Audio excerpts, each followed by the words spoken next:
a donde quiera que vayas y donde quiera que estés. Como familia estamos conectados. Y hoy, más que ayer, nos conectamos para estudiar juntos la Biblia, como familia de Centro Bíblico El Camino.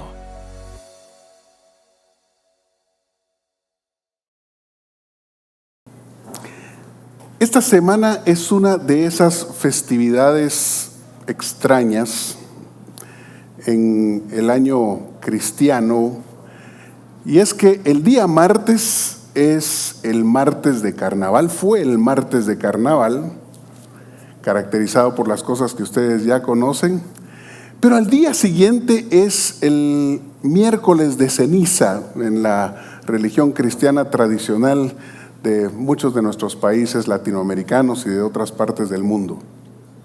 Ese contraste entre un día identificado con mucha fiesta, con jolgorio, con carnavales a nivel de ciudad, en donde ciudades y aún países enteros como Brasil y otras ciudades costeras paralizan totalmente su actividad para poder celebrar esta festividad.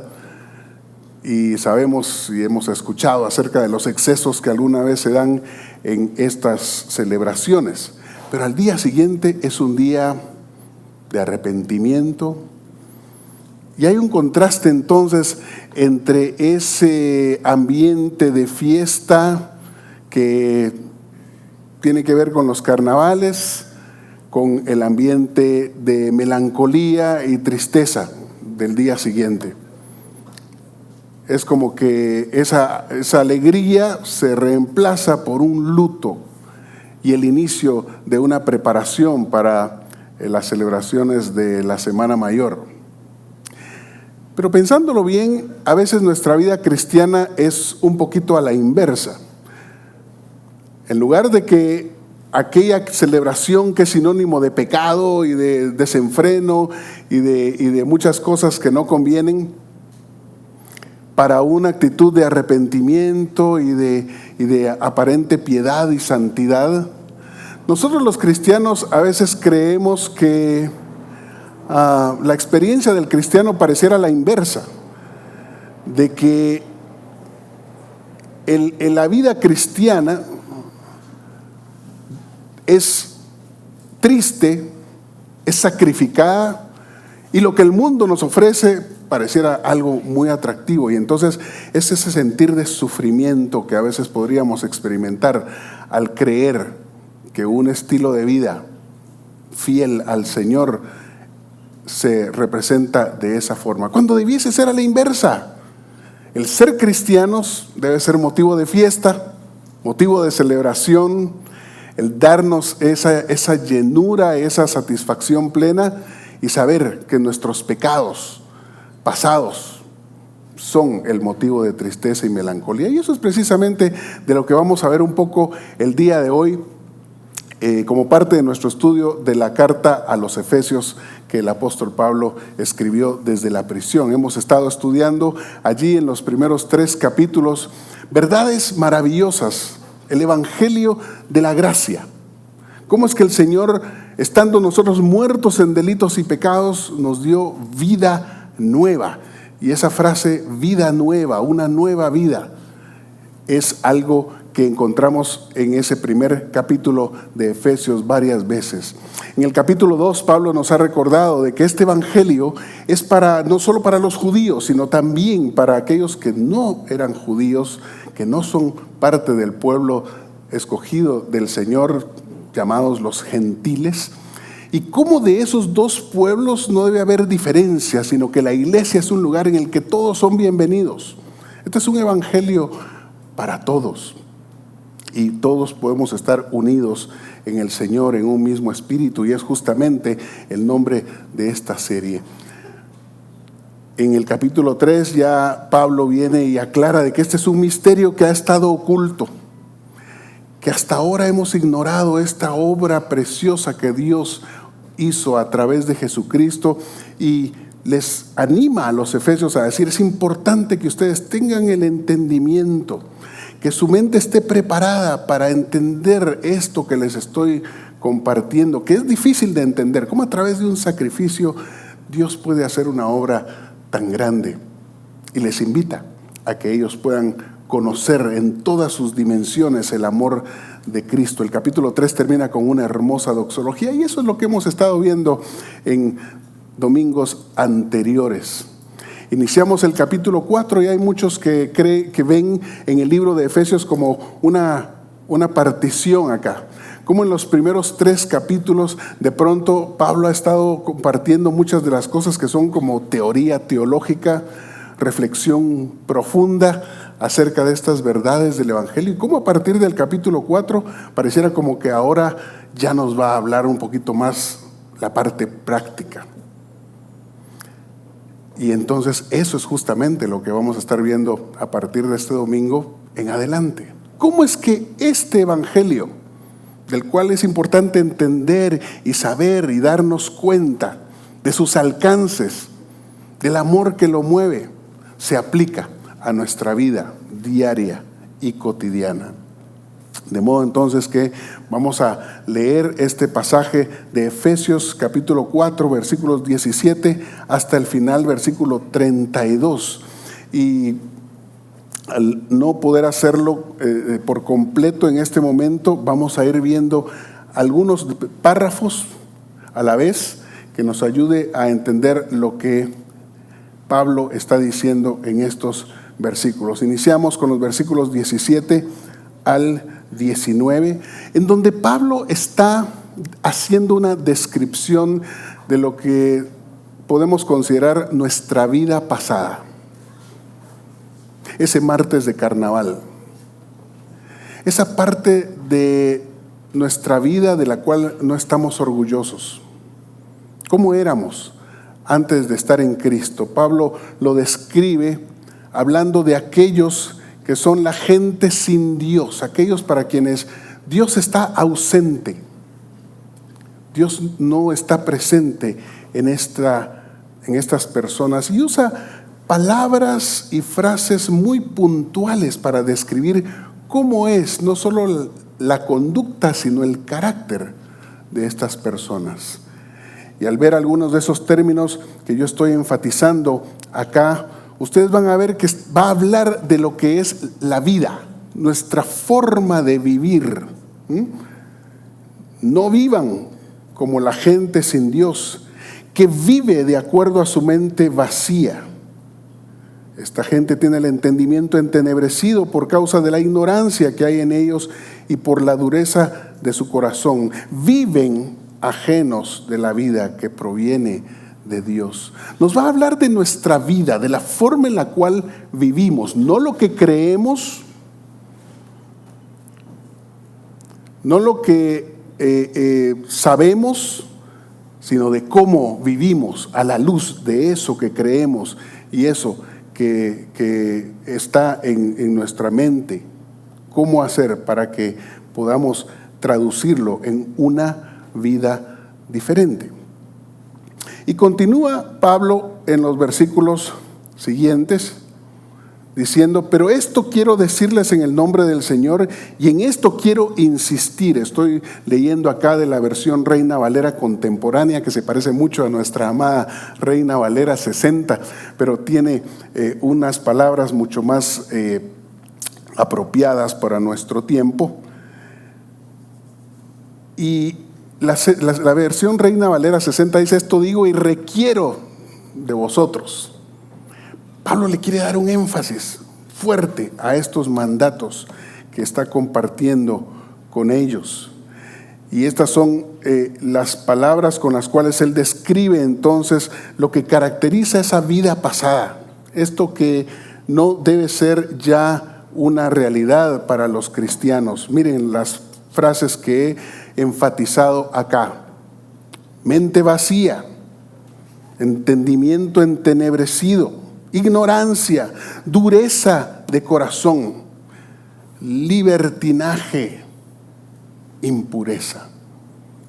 Es importante que podamos ver todo el texto del pasaje y por eso lo estoy desplegando acá en la pantalla y espero que los que estén en casa también lo alcancen a ver en el momento en que lo estamos viendo. Y si no, pues tenga su Biblia a la mano, siempre. No importa que tengamos los pasajes en la pantalla, es importante tener la palabra de Dios frente a nosotros.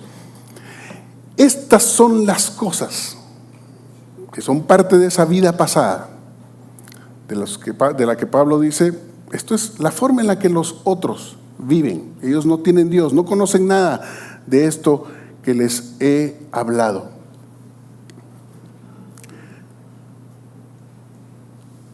Cuando pensamos en nuestra vida pasada, mis hermanos y yo en lo personal, hay cosas allí de las que no me puedo sentir nada orgulloso. Es más, nos avergüenzan, me avergüenzan. No importa que tú hayas nacido o crecido en un hogar cristiano, como fue mi caso, igualmente hay cosas en nuestra vida pasada, antes de que estuviéramos conscientes de nuestra relación con Cristo y la cultiváramos, que no nos hacían precisamente santos. Mi abuela se aseguró de que fuera a la iglesia todos los domingos, me puso en un colegio cristiano, me enviaba a toda clase de actividades, campamentos cristianos, retiros, y fue una bendición haber nacido y crecido en un hogar cristiano. Pero en mi adolescencia y en mi juventud ya no se reflejó nada de eso, más bien algo más parecido a lo que estamos leyendo. Mi entendimiento fue entenebrecido. El enemigo logró seducirme con otras cosas que me llevaron al pecado. Y aunque conocía a Cristo y conocía de Cristo, no tenía una relación profunda y personal con Él.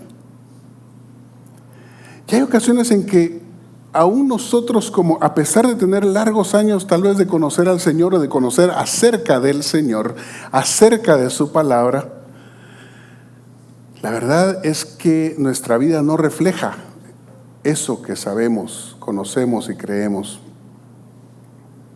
Los evangélicos en algún momento nos hemos convertido como en casi másteres de la hipocresía. Nos ponemos convenientemente esta vestidura de piedad y santidad los días domingos o cuando estamos alrededor de otras personas con quienes compartimos nuestra fe. Pero la realidad es que son aquellos que viven, con quienes tratamos a diario, los que realmente saben cómo somos, no personas a las que vemos solo una vez a la semana o que saludamos rápidamente al entrar o salir de este lugar. Y por ello es que este examen es para todos nosotros y para aquellos que no conocen tampoco acerca de esta vida que Dios ofrece, que podamos hacer esa comparación, ese contraste. Y entonces Pablo continúa diciendo en el versículo 22, en cuanto a su pasada manera de vivir, despójense de su vieja naturaleza, la cual está corrompida por los deseos engañosos. Renuévense en el espíritu de su mente y revístanse de la nueva naturaleza, creada en conformidad con Dios en la justicia y santidad de la verdad.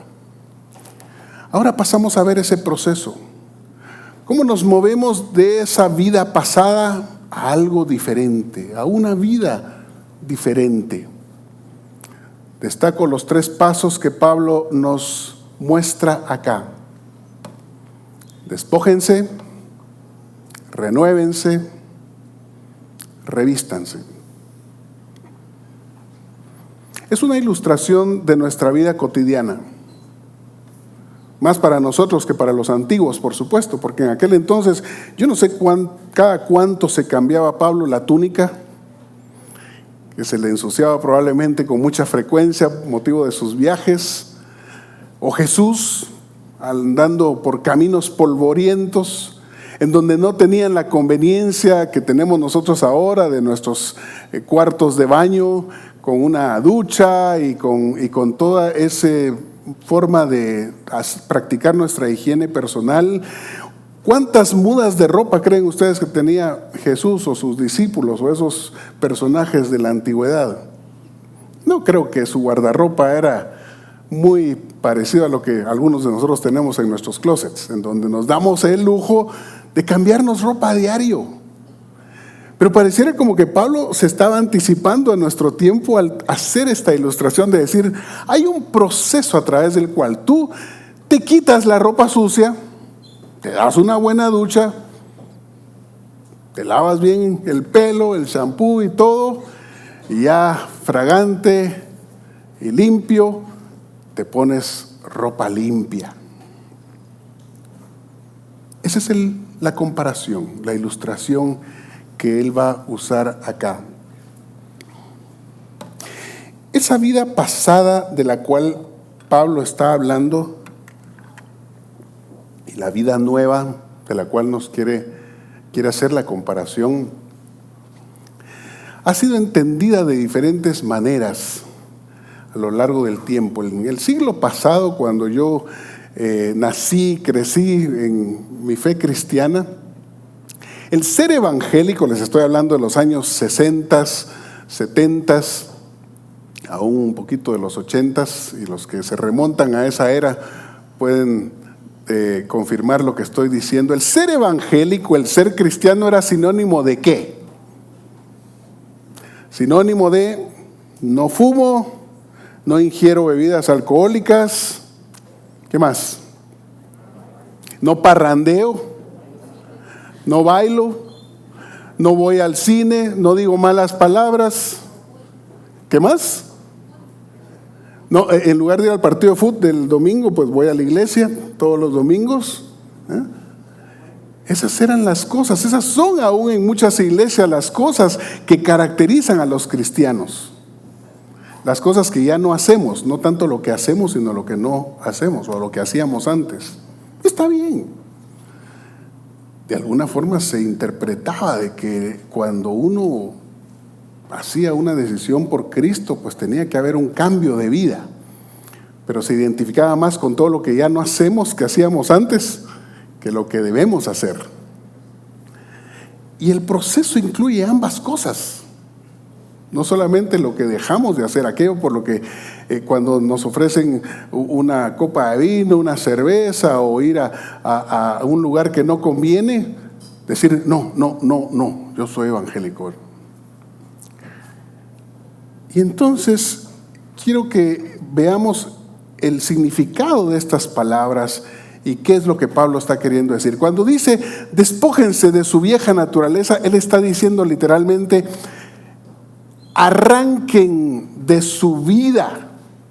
Quítense, por favor, de una vez por todas, pero no está usando la palabra solo así como hacemos nosotros con nuestra ropa todos los días, ¿verdad?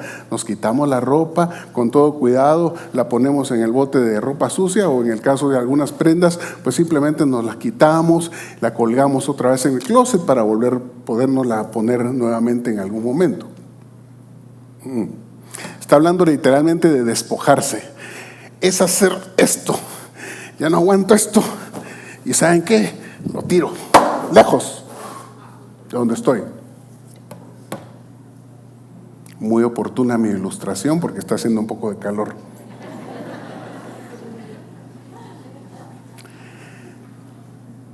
Es exactamente eso. Algo que te pica, algo que ya no soportas tener encima, que tienes que agarrarlo y quitártelo porque si no te lo quitas te ahoga y te mata. ¿Cuántos experimentamos eso en nuestra vida cotidiana?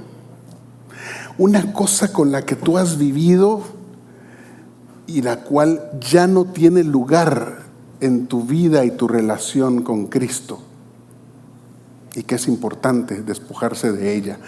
Pero el proceso no termina allí. El siguiente paso dice es renuévense en el espíritu de su mente. Realmente acá prefiero las otras versiones donde dice sean renovados. Porque la renovación, mis hermanos, no es una cosa que depende de ti. Es algo que Dios hace en tu vida. Es una cosa que tienes que dejar que Él haga. La misma novedad de vida que Él te dio cuando comenzaste tu caminar con Cristo tiene que ser una realidad constante y es el Espíritu Santo. Y es el proceso de santificación el que te da esa renovación, como lo dice Pablo otra vez en Romanos 12:2. No se conformen a este siglo, sino transfórmense. ¿Por medio de qué? De la renovación de su entendimiento. Es algo que sucede acá, a lo interno de nuestra mente, de nuestro corazón. Ese proceso es en el que tenemos que entrar, ese segundo paso. Y yo quisiera que en este momento, por favor, todos, sin excepción, pudiesen cerrar sus ojos. No vamos a esperar a hacer esto hasta el final del mensaje. Imagínate tú con una ropa sucia, andrajosa, incómoda, horrible, y cómo tienes que venir y quitártela, si es necesario romperla para poder quitarla encima de ti y ponerte, entrar a ese proceso de renovarte, de bañarte, de venir y tener una experiencia diferente de limpieza constante delante del Señor. Y ahora el tercer paso.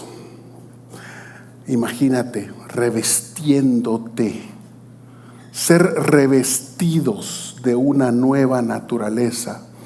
Abre tus ojos y ya imaginaste eso, y eso es justo lo que el Señor quiere hacer contigo. Revestirte de pies a cabeza con algo nuevo, con algo diferente, con algo que es contrastante con lo anterior. ¿Cuántos estamos permitiendo que el Señor ponga sobre nosotros? Y así es que como se nos describe en Apocalipsis, una multitud con vestiduras blancas. Cuánto anhelo ese momento de ser revestido por el Señor como de lo inmortal para reemplazar este cuerpo mortal en el que estamos. Una nueva naturaleza creada en conformidad con Dios en la justicia y santidad de la verdad. Y ahora entonces Pablo, no quiero predicar el resto del mensaje con este atuendo, así que me lo voy a despojar con su permiso. Y vamos a leer a continuación entonces qué es la acción en la que consiste esto exactamente. Me temo que la presentación ya no avanzó, entonces, avanzó muy rápido. Ahora sí. Por eso, dice Pablo, ahora cada uno de ustedes debe desechar la mentira y hablar la verdad con su prójimo, porque somos miembros los unos de los otros. Esta es la conducta diferente, el nuevo vestido que el Señor quiere darnos. Pero ¿por qué? ¿Cuál es la razón principal que Pablo indica que debe ser nuestra motivación? Porque somos miembros los unos de los otros. Tiene que ver con nuestras relaciones interpersonales. Tiene que ver con la forma en la cual tratamos a otras personas. Todo lo que vamos a leer tiene que ver con eso, con nuestras relaciones como miembros de un solo cuerpo, de lo que él ha hablado en los capítulos anteriores. También en esta conducta diferente es importante tener presente la dimensión espiritual. Cuando Pablo dice en el versículo 27, no den lugar al diablo. Y luego en el versículo 30, no entristezcan al Espíritu Santo de Dios, con el cual ustedes fueron sellados para el día de la redención. ¿Qué está diciendo Pablo? Está diciendo, miren, acá vamos a hablar de conducta. Vamos a hablar de lo externo. Despojarse, renovarse y revestirse parece ser algo muy externo. Algo que tiene que ver con nuestra apariencia, no nos engañemos. Es algo muy interno. Hay una batalla espiritual sucediendo cuando estamos hablando de nuestras relaciones interpersonales. Hay un lugar que el diablo está buscando para infiltrarse en nuestra vida, que tiene que ver con nuestro trato unos con otros. con la forma en la que nos vemos y nos hablamos unos a otros. Esta es una cosa en la cual el Espíritu de Dios también está presente y puede ser contristado si nosotros actuamos de una manera inadecuada, incorrecta y pecaminosa. Veamos la primera dimensión entonces de esta conducta diferente, nuestro hablar.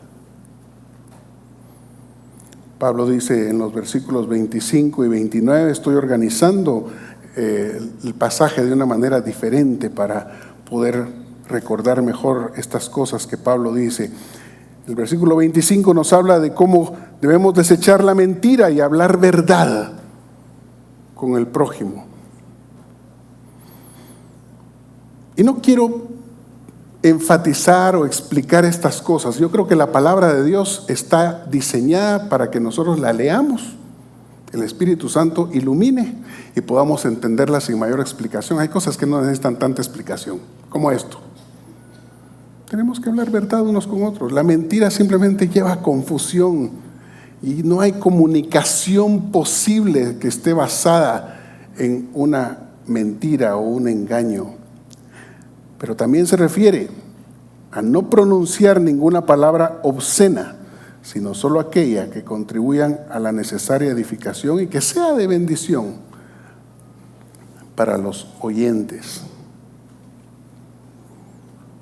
Esto del mal vocabulario, no sé cuántos tenemos amigos que no comparten nuestra fe o que hablan chapín común y corriente, pero para ellos todas las demás personas o todas las demás cosas se describen con esos sustantivos y adjetivos que algunos saben a cuáles me estoy refiriendo, que no tengo necesidad. Bueno, Jesús no tuvo reserva en venir y hacer referencia a algunas palabras cuando dijo en Mateo 5:22, cualquiera de ustedes que se enoje contra su hermano y que le diga necio o fatuo, ¿verdad? Él dijo cuáles eran esas palabras. Yo no voy a pronunciar las que son comunes en nuestro medio, no se preocupen, no voy a profanar este santo púlpito. Pero ustedes saben de cuáles estoy hablando. Y entonces es importante que nosotros sepamos de que eso no tiene lugar. Ese fue uno de los problemas con los que yo tuve que batallar recién empezando mi caminar con el Señor. Tuve que irme a un campamento cristiano por 3 meses, no solo hacer una desintoxicación de las sustancias que consumía, sino una desintoxicación mental también. Obligarme a mí mismo a no volver a usar ese vocabulario. ¿Por qué? Porque en mi familia también era algo común, del lado de mi madre, el vocabulario obsceno. Algunos tenemos que batallar con eso en nuestros inicios de caminar con el Señor y quién sabe si un poco después. La segunda dimensión de esa conducta diferente tiene que ver con el manejo de la ira, el manejo del enojo. Hay terapias específicas para este tema del manejo de la ira. Y Pablo acá lo que nos dice es, enójense pero no pequen, reconcíliense antes de que el sol se ponga. Y este versículo se ha prestado a diferentes interpretaciones. Algunos nos torturamos con eso de decir, y si tengo un problema con mi esposa, así como a las 5 o 5:30 de la tarde, ¿qué hago? Bueno, hay una interpretación alterna que nos dice, bueno, aquí Pablo está hablando quizá de un ciclo de 24 horas. No dejes que pasen más de 24 horas sin reconciliarte. Qué alivio, algunos están respirando así de alivio con esto, ¿verdad? Sea cual sea la interpretación que quieras darle a no se ponga el sol sobre vuestro enojo. Lo que está diciendo es no tiene que pasar mucho tiempo. Pero ¿qué pasa? Mi esposo y yo hemos conocido parejas que se pelean y se dejan de hablar por días y semanas enteras. Y ese es de lo que está hablando Pablo acá. No debe haber lugar para ese resentimiento. Para mí, la noche obra un efecto asombroso. Probablemente al final del día ¿Ha habido algún malentendido, alguna situación? Y como aquí está mi familia para dar testimonio de ello. Y entonces, especialmente mi esposa Sheni, perdona mi amor la alusión, tenemos alguna diferencia, alguna cosa, y tal vez no necesariamente nos vamos a la cama dándonos un beso de las buenas noches. Al día siguiente yo amanezco fresco. La mujer es diferente. La mujer es diferente. Y entonces es importante tener esa sensibilidad, arreglar las cosas lo antes posible, no dejar que pase mucho tiempo. Los hombres somos malos para pedir perdón.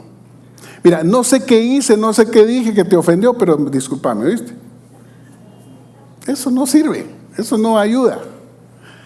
Es como que le dijéramos al Señor: Señor, por todos los pecados de hoy, ayer y los 3 meses anteriores te pido perdón. No funciona de esa manera. Esa reconciliación de la que Pablo está hablando no es precisamente así, y las señoras lo saben.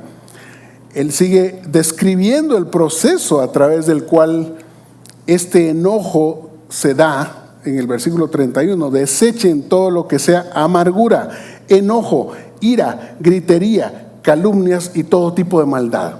Este es un crescendo. Los músicos tienen ese crescendo como cuando una canción va subiendo de tono, subiendo de volumen, y eso es exactamente lo que está describiendo Pablo aquí. Muchos de nuestros conflictos interpersonales comienzan simplemente con una amargura, algo que me deja un mal sabor, algo que hizo la otra persona, que me dijo, que me hace sentir mal. Se traduce rápidamente en enojo, luego en ira, gritería, calumnias, y de ahí se desata el infierno entero sobre una relación. Y Pablo está diciendo: atajen esto lo antes posible, no dejen que suba de tono, que no llegue al punto de estarse gritando. Y algunos, mis queridos, crecimos en hogares en donde los gritos eran una cosa usual. Era el trato, el maltrato cotidiano. Y eso no tiene lugar como parte de esa nueva vestidura que el Señor nos da. En vez de eso, versículo 32, sean bondadosos, misericordiosos, perdónense unos a otros. Y si se fijan, todas estas exhortaciones que Pablo está poniendo tienen ese contraste. ¿Qué es lo que no hay que hacer? Pero dice qué es lo que hay que hacer en lugar de eso. ¿Se dan cuenta? No solo está la parte de despojarse, está la parte de revestirse. Y si no nos aseguramos de hacer aquello que es parte de nuestra nueva vida, nuestra nueva vestidura, probablemente vamos a tener que seguir usando esta sucia, inmunda y vieja naturaleza que hemos tenido de vestido cotidiano. La tercera dimensión de esta conducta diferente de la que Pablo habla en este pasaje es la economía personal. Dice: el que antes robaba, que no vuelva a robar. Al contrario, otra vez el contraste, que trabaje y use sus manos para el bien, a fin de que pueda compartir algo con quien tiene alguna necesidad. Si hay una cosa en la cual algunos de nuestros hábitos pasados se manifiestan, en nuestro manejo del dinero. Usted diría: si a Dios lo único que le interesa es que yo le dé la ofrenda, el diezmo, y de ahí con lo demás yo puedo hacer lo que quiera. Tampoco funciona así. La nueva vida también se manifiesta, que es lo que haces con el resto de tu dinero después de que le has dado al Señor lo que sostiene su obra y su iglesia. Y aquí cuando dice que el que antes robaba pareciera como que era algo común, o algunos de los miembros de la iglesia de Éfeso probablemente se habían ocupado de eso antes, y ahora era importante que lo tuvieran en el trabajo. También de esas cosas que no me enorgullece recordar, pero que fueron parte de mi vida. Y entonces yo recuerdo que la primer paso de restauración cuando empecé a caminar con el Señor fue ese: empezar a trabajar. Porque una de las razones por las cuales yo estuve de huésped en una de las cárceles de este país, fue precisamente por eso, por haberme ocupado de robar a otros. Y hube de aprender esa disciplina. Ahora, estas tres cosas que hemos visto, mis hermanos, no funcionan si no has pasado y no entendemos una cosa que deliberadamente he soslayado en nuestra lectura acá. Como he organizado los versículos de una manera diferente a como están en el pasaje, quizá alguno de ustedes no se dio cuenta que dejamos fuera unos cuantos versículos antes, que son el versículo 20 y el versículo 21, que dicen así, y ahora quiero leer la Reina Valera 60. Mas vosotros no habéis aprendido así a Cristo, si en verdad le habéis oído y habéis sido por él enseñados conforme a la verdad que está en Jesús. Mas vosotros no habéis aprendido así a Cristo. Hay dos verbos acá que hablan muy cerca a mi corazón. Son los verbos enseñar y aprender. He dedicado toda mi vida a la educación. Me considero un educacionista, un observador del proceso, de lo que sucede, un científico de la pedagogía que sucede cuando unes a una persona que quiere enseñar y otra que tiene el anhelo de aprender. Y estos dos verbos son muy importantes. Pablo está diciendo aquí la clave para que todo lo anterior de lo que les he dicho funcione es aprender a Cristo. Es que alguien te enseñe y tú aprendas a Cristo.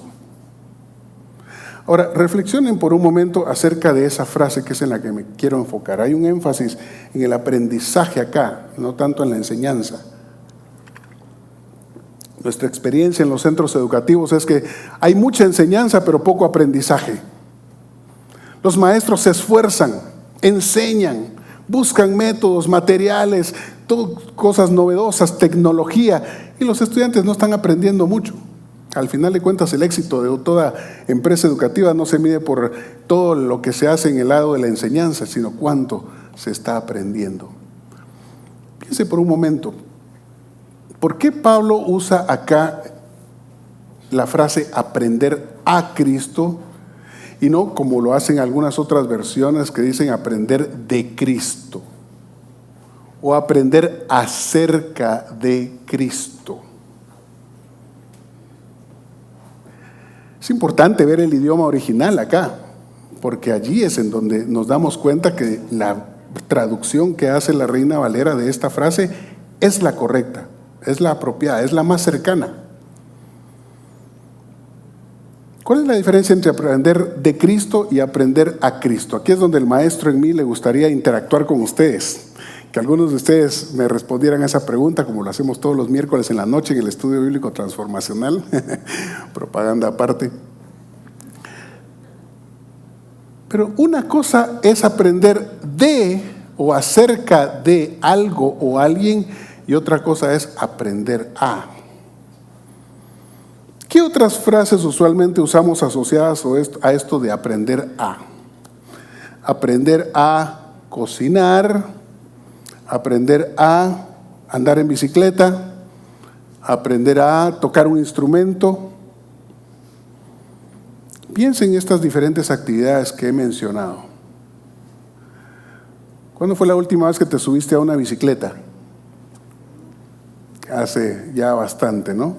¿Aprendiste en tu juventud o en tu niñez a andar en bicicleta? Probablemente sí. Si lo hiciste, significa que la próxima vez que te ponen una bicicleta, tú te subes y ¿qué? No hay problema, la puedes manejar sin caerte. O digamos, para los adultos que nunca anduvieron en bicicleta, aprendiste a manejar automóvil con un carro mecánico, de esos que tenían 3, 4 o 5 velocidades, pero ahora muchos tenemos carros automáticos, en donde ya eso de cambiar de primera a segunda y a tercera ya no es un tema.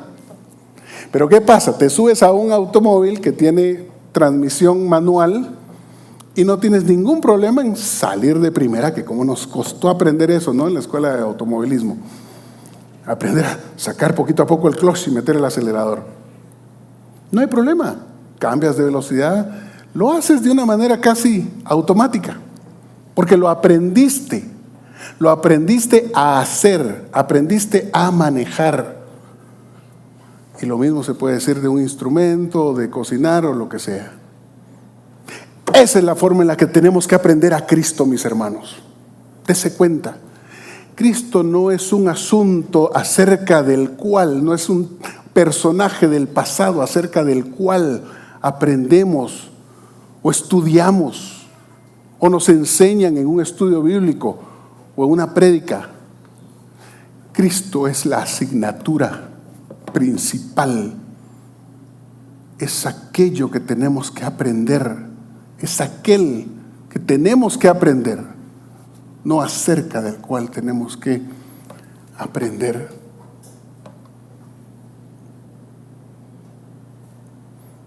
Un repaso.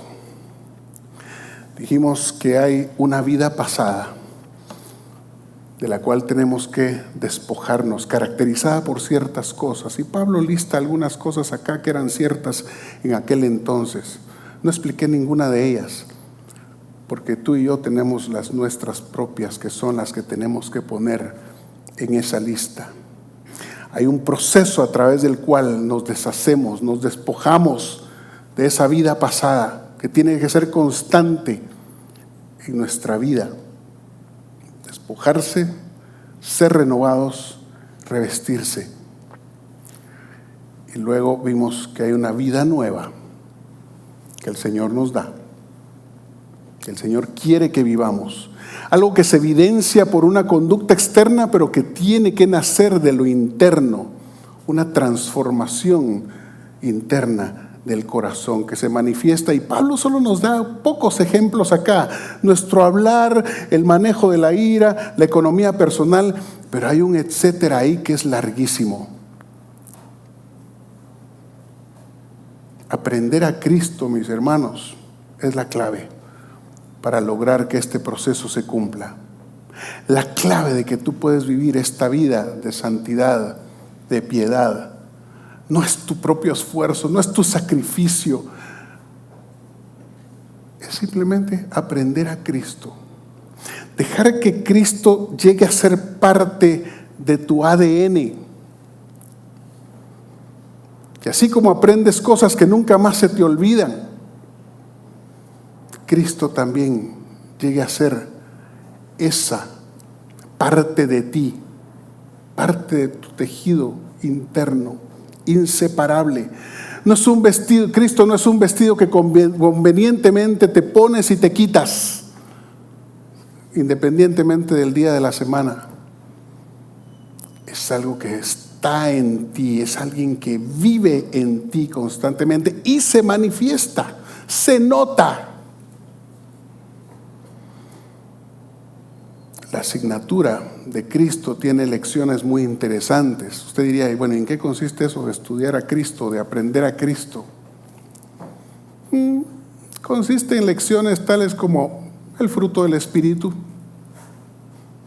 Esa lista de 9 aspectos del fruto son las que describen precisamente el carácter de Cristo: amor, gozo, paz, paciencia. Y hay lecciones. Y esta asignatura que se llama Cristo tiene también sus exámenes de todos los días. Hay examen todos los días. Tus examinadores son tu esposo, tu esposa, tus hijos, las personas con las que tratas y convives día a día.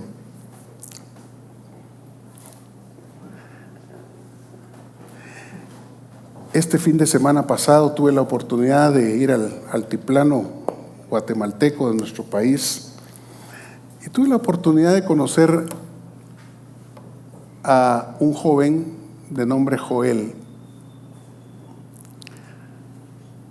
Joel es un joven de 24 años que, al preguntarle, es una pregunta que le hago a todos los jóvenes: ¿qué estás estudiando?